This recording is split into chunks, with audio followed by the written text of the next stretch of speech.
जाहिर सी बात है, समय काफ़ी समय कम है, मेरे साथ के मेरे से भी अनुभवी लोग आपको और बातें शेयर करेंगे। दूंगा कि कई बार हम ये सोचकर रुक जाते हैं कि हमारा तो नहीं होगा भाई, ऐसा ना करें। शायद मैं ऐसे सोचता तो मैं यहाँ नहीं होता। मैं 4-5 जॉब बदल चुका हूँ, फाइनली ये मैंने प्राप्त की है। तो आप ये ना सोच लें कि बस अब नहीं होगा, ना, लगे रहें। अगर आप नहीं करेंगे तो ही नहीं होगा। अगर आपने सोच लिया कि मेरे को करना है तो 100% होगा। विश्वास बनाए रखें। और अंत में इकबाल की 2 लाइनें कहूँगा मैं आपसे। गिरते हैं शहसवार मैदानी जंग में, गिरते हैं शहसवार मैदानी जंग में। शहसवार हुआ करते थे घुड़सवार, जो घोड़े पे सवार हुआ करते थे पहले युद्ध में, तो वो सीखना पड़ता था घोड़ा चलाना। तो घोड़े चलाने में गिर भी जाते हैं, लग भी जाती है। कहा है कि गिरते हैं शहसवार मैदानी जंग में, वो क्या खाक गिरेंगे जो घुटनों के बल चला करते हैं। धन्यवाद। जय हिंद, जय भारत। श्रीमान सिंघल जी, आपने सही फरमाया कि जब लक्ष्य निर्धारण करना हो तो रैंक 1 पर ही करना चाहिए। अंग्रेजी का एक बहुत ही सुप्रसिद्ध मुहावरा है, when you aim at the stars you definitely reach at the moon. जब आप सितारों पर टारगेट करते हैं तो चंद्रमा तक अवश्य पहुंचते हैं। धन्यवाद सर। आगे बढ़ते हुए we would now like to invite miss Pushpa Sisodia to come forward please.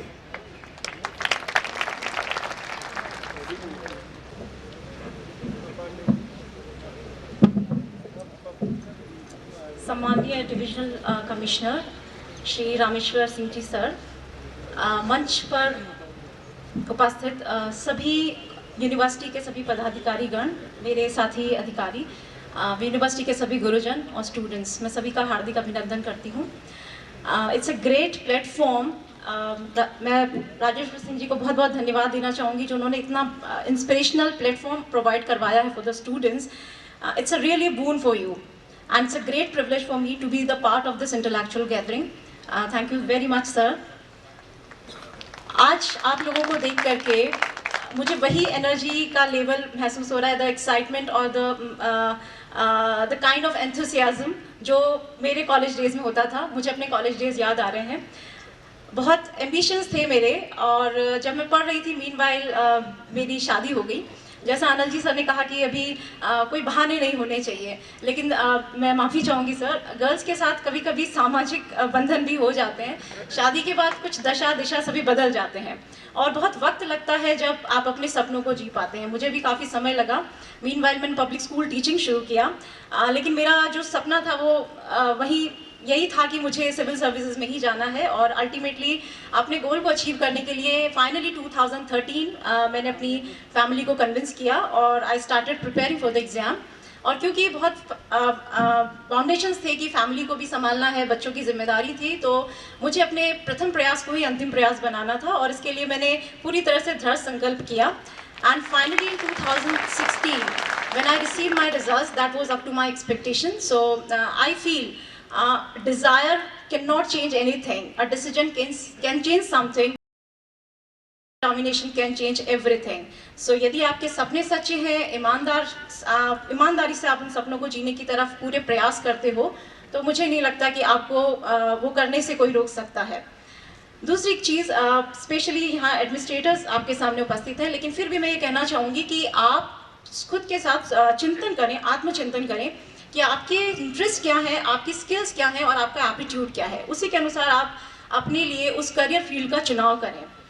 दूसरा, जब भी आप सपोज आप एडमिनिस्ट्रेटिव सर्विसेज के लिए तैयारी कर रहे हैं, तो मेरी यही सलाह है कि सबसे पहली चीज़ जो सबसे इम्पॉर्टेंट होती है, जैसे मैंने अभी कहा, दैट इज़ सेल्फ डिटर्मिनेशन।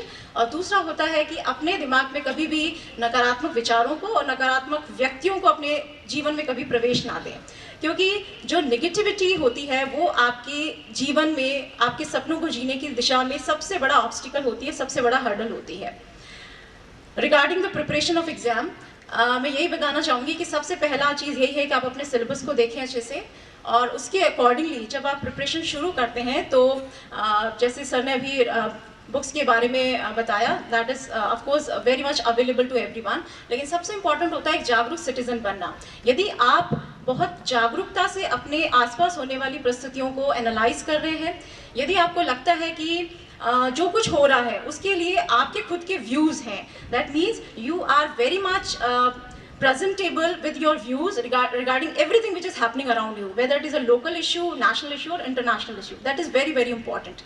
इसके लिए आप न्यूज़ चैनल्स का सहारा ले सकते हैं, क्योंकि हम जो रीडिंग और राइटिंग करते हैं इसके अलावा सबसे इम्पॉर्टेंट होता है लिसनिंग ऑल्सो.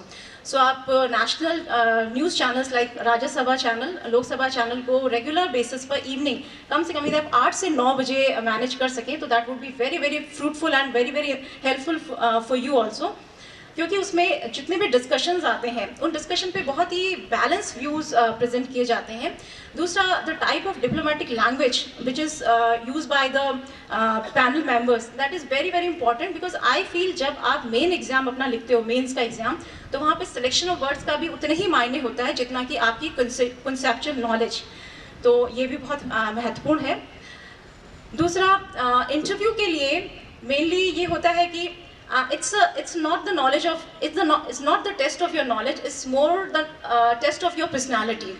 So इसके लिए सबसे इम्पॉर्टेंट है आपका ऑप्टिमिज्म. यदि आप अपने चारों तरफ होने वाली चीज़ों के प्रति सकारात्मक विचार रखते हैं, ऑप्टिमिस्टिक हैं, तभी आप अपने you would be a good decision maker.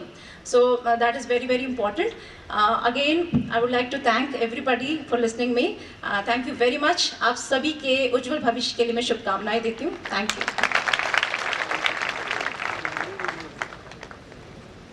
Thank you very much ma'am. आपने 21वीं शताब्दी की भारतीय नारी की दृढ़ इच्छा शक्ति का उदाहरण सामने रखा. आगे बढ़ते हुए अब हम आमंत्रित करेंगे श्री अभिषेक चारण को कि वो हमारे समक्ष बता रहे.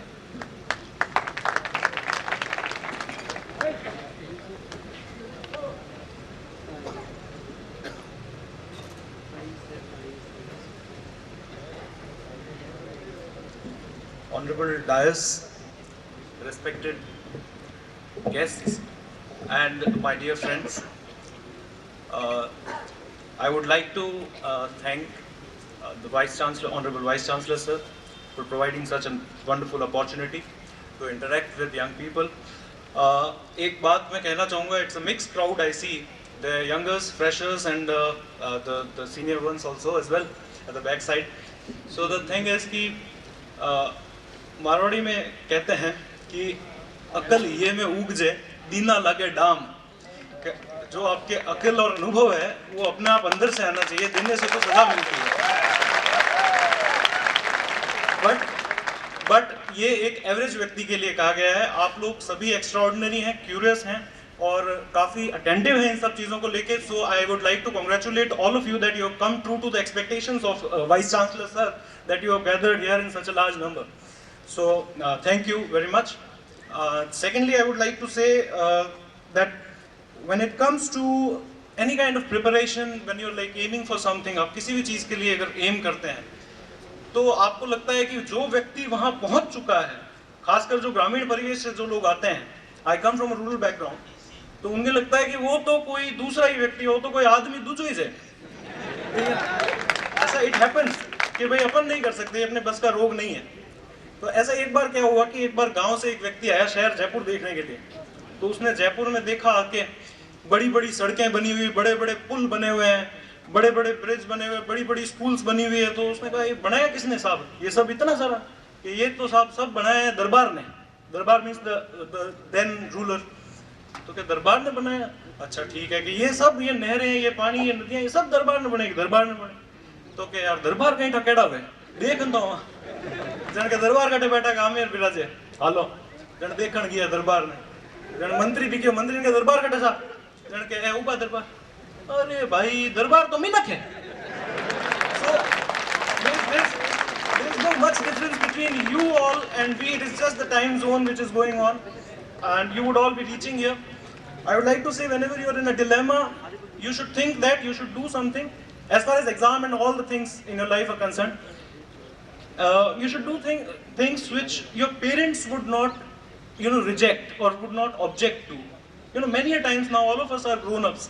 हर बार हमें डिसीजन मेकिंग के लिए पिताजी साथ में नहीं होंगे, तो हमें ऐसी चीज करनी है जो कि हमारे माता पिता को पता चलेगा, या अगर हम उनसे आज्ञा मांगेंगे तो मना नहीं करेंगे. तो जब पढ़ते वक्त है कभी अचानक से हो गया कि भाई 2-3 दिन की पार्टी लगातार करती जाए, don't do such things. Be honest to yourself. strong determination is very much required. And another thing which I have come across, like while I was coming that time only, a junior of mine was asking कि sir there are so many plethora of things available, you know, हमें collector बनना है. तो मैंने कहा collector बनना है, collector of books नहीं बनना है हमको, है ना? We have to have limited books. और अभी problem of plenty हो गई है, मतलब there are so many things available, so you have to stick to one source, whichever source it is, be it one magazine, योजना हो, कुरुक्षेत्र हो, या एक कोई website होगी Insights on India करके जैसे चलती है IAS वगैरह के लिए, RS के लिए भी अभी दोनों का पैटर्न सेम है. तो अभी आप पुराने उस डरे से ना चलें कि मैं अभी RS की तैयारी कर रहा हूँ तो RS में ही तैयारी करूँगा, IAS की नहीं करूँगा. अगर इफ़ यू आर थिंकिंग कि सिविल सर्विसेज में जाना है, अभी इतना बढ़िया अरेंजमेंट हो गया है इन कमिंग टाइम्स कि ऑलमोस्ट सब कुछ पैरेलल चल रहा है. RS का सिलेबस, IAS का सिलेबस, RS के क्वेश्चन पूछने का पैटर्न, IAS के पैटर्न बिल्कुल सेम है, सिर्फ एक ऑप्शनल का फर्क है, which all like most of you would be like, you know, cover कर लेते हैं. It's not a difficult task. Rest, I don't have much point. I would like to again thank Sri Rajeshwar sir and all the honorable students here. Thank you very much. Thank you for sparing time. Thank you very much, Shri Abhishek ji. You very rightly pointed out the importance of independence. अपने निर्णय स्वयं लेने की जो क्षमता है, ये अपने आप में एक हमारे आत्मविश्वास को बढ़ाने के लिए बहुत आवश्यक है. Moving on forward, we would now like to invite Shri Mahavir Singh Ji Jodha to kindly say a few words.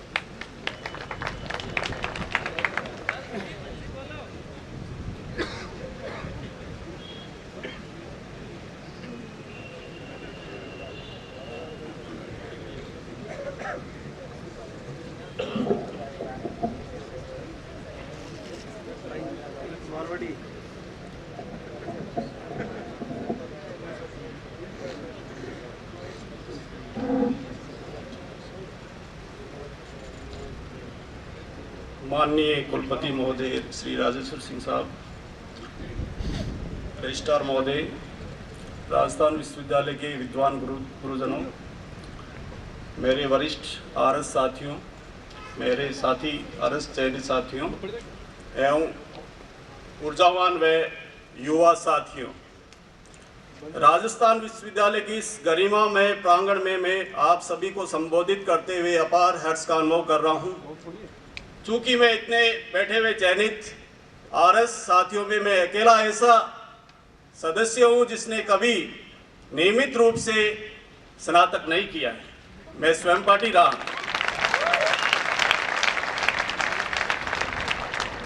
मैंने 1995 में जवाहर नवोदय विद्यालय कुचामन सिटी से 12th किया. उसके बाद में GNM के जैसे कि आम धारणा होती है कि सबसे पहले मध्यम वर्गीय परिवार को एक नौकरी की आवश्यकता होती है, ऐसे ही मैंने ये उचित समझा कि मैं भी कोई एक छोटी मोटी नौकरी प्राप्त कर लूँ. मैंने GNM का कोर्स किया. तत्पश्चात मेरी GNM की नौकरी लगी. मैं 12 साल तक कंपाउंडर की सर्विस की. मैंने 12 साल तक मैंने कंपाउंडर की सर्विस की. उसके बाद में मेरी चेतना जागृत हुई.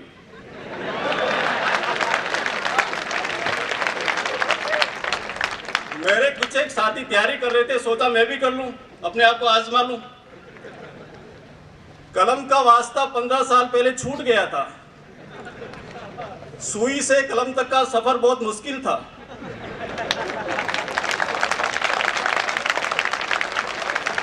मैंने हिम्मत नहीं आ रही. अपने साथियों के साथ जुटकर, हम 3 साथी थे नर्सिंग में, नाम आप परिचित नहीं होंगे, नहीं बताऊंगा नहीं. तीनों साथी नर्सिंग में थे. हमने तीनों ने तैयारी शुरू की. कोई कोचिंग नहीं कि पढ़ते हैं अपन, कैसे पढ़ेंगे कि जैसा आए वैसे पढ़ेंगे. तो तीनों साथियों ने प्री 2010 में जैसे ही ऐसे लग जाता है कि अब कट ऑफ मार्क्स हमने क्लियर कर लिया है, तो प्री के बाद में 2 सब्जेक्ट हुआ करते थे पुराने पैटर्न में, दर्शन शास्त्र और इतिहास. तो बाकी कुछ तो हमने कहा कि कर लेंगे, लेकिन दर्शन शास्त्र में तो हमें ABCD भी नहीं आती. 3 महीने का समय था.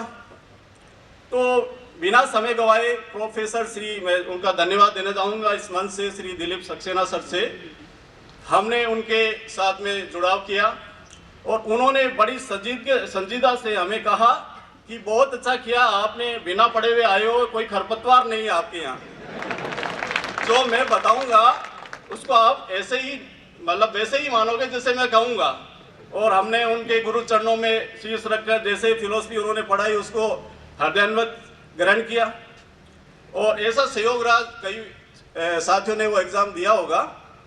वो मतलब दिसंबर 2010 में आयोजित हुआ था। और उस समय का ऐसा परिस्थितियाँ थी, 2010 बैच को 2007 बैच को ज्वाइनिंग दे रहे थे, गुजर आंदोलन का समय था। RPC chairman sir Mahendra Kumar ji ने कहा कि जो विद्यार्थी जहां है वहां पर भी एग्जाम में बैठ जाए। ऐसी परिस्थितियों में हमने एग्जाम दिया और वो मैं ऐसे बीच का माइलस्टोन मानता हूं कि वो एक परंपरागत शैली से वो एक विश्लेषणात्मक शैली की ओर एग्जाम बढ़ा था। और आरएस के पेपर्स ऐसे आए थे कि जो दर्शन शास्त्र में सुबह के पारी में जो परीक्षा देने आए वो शाम को 25% भी नहीं आए। इतना एनालिटिक